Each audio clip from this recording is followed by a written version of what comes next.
mga kapatid yung dalawang anak ni Kunat Line pati ni Baldado mga kapatid ito. Yun. Ngayon ko lang kayo ma-update dito mga kapatid. Bali ito yung naka 1.3 speed. Tapos ito ay dumating ng 8:10 nagtambay mga kapatid. First time niyang ginawa ni tambay doon 5 minutes. Kaya ito yung clocking niya mga kapatid. Tignan nyo na lang oh. Yan yung clocking na ibong kanina. Ito na mga kanina is medyo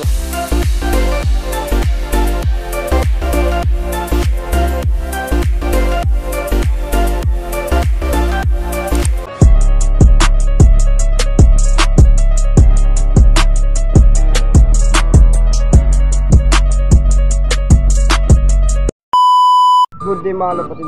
Update ko kayo sa anak ni Kunat Line pati ni Baldado mga kapatid. Kaya ang gusto nyo ko samahan ano mga kapatid yung dalawang anak ni Kunat Line pati ni Baldado mga kapatid ito. Yun. Ngayon ko lang kayo ma-update dito mga kapatid. Bali ito yung naka NXPC na NDR tapos yung naka BBC na Summer mga kapatid. Kaya tignan nyo yung dalawang kapatid din oh. Quality mga kapatid. Ang ganda ng kulay. Parehas ang kulay mga kapatid. Sunog. Sunog na kulay nila parehas mga kapatid. Yan o. Yan ang mga kapatid. Sunog na sunog. Ayan ko lang. Sing. Yan mga kapatid dyan. Yan ito yung si Kunat Line pati si Baldado mga kapatid. Hindi ko kayo masyado na-update sa ating mga warriors dahil may pasok tayo. Yun.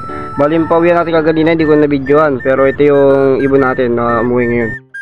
Mga lapatid yung umuwi na ibon natin si Karina, pati si Mabigat mga lapatid. Wala pa si Bruno mga lapatid yung dyan nakatuntun yung brown. Medyo puti na. Joke lang. Wala pa yung brown mga lapatid na si Bruno. Bali first trapping natin yung kay Kuya, si MM mga lapatid. Hindi pa ako nag-video kaganina.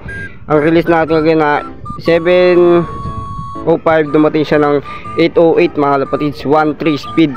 Tapos ito ay dumating ng 8:10 nagtambay mga lapatid. First time niyang ginawa ni tambay doon 5 minutes.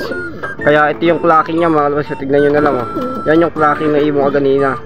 Ito na mga kanina is medyo magkasunod lang siya. Pero ito pumasok agad. Ang problema ako dito kasi nagtambay. Bali ito ay nag-training na naman tayo dahil bumabagal ng ating ibon. Bali ito lang yung nilaban natin sa color pati sa YB mga kalapatids. Bali mini vlog lang muna to mga kalapatids. Yung mga pang summer natin sa next club ay ito yung sa mga BBC. Sa BBC pala mga kalapatids, update ko na rin kayo yung pandar natin sa BBC. Isa, dalawa, si puti, yan. Tapos ito, isa na yun. Ayun mga kalapatids, yan o. Yan, bali tatlo yan, ay apat sa BBC. Tapos kung maaari is magkakambyo tayo ng isa pang puling ito si Mabigat mga kalapatids. Yun, hanggang dito muna yung ating video mga kalapatids. Hindi ako naka-video kaganina dahil nga pauwian ng ibon is nauna pa yung ibon sa pag-vlog ko. Dapat mag-vlog na ako, ready ko na yung camera ko. Tapos yung dumating ibon, siyempre unahin natin i-clock yung ibon mga kalapatids. Ayan o, balik tayo sa kay Kunat Line pati kay Baldado mga kalapatids. Mga kalapatids yung dalawang ibon natin o. Yung anak ni Kunat Line pati ni Baldado mga kalapatids. Si Baldado si Kunat Line mga kalapatids kung kahit pa sila. Yun mga kalapatids, hanggang dito na natin video, mini vlog lang ito mga kalapatids. Pasensya nyo na, hindi ko kayo masyado na update. Hanggang dito lang, peace out.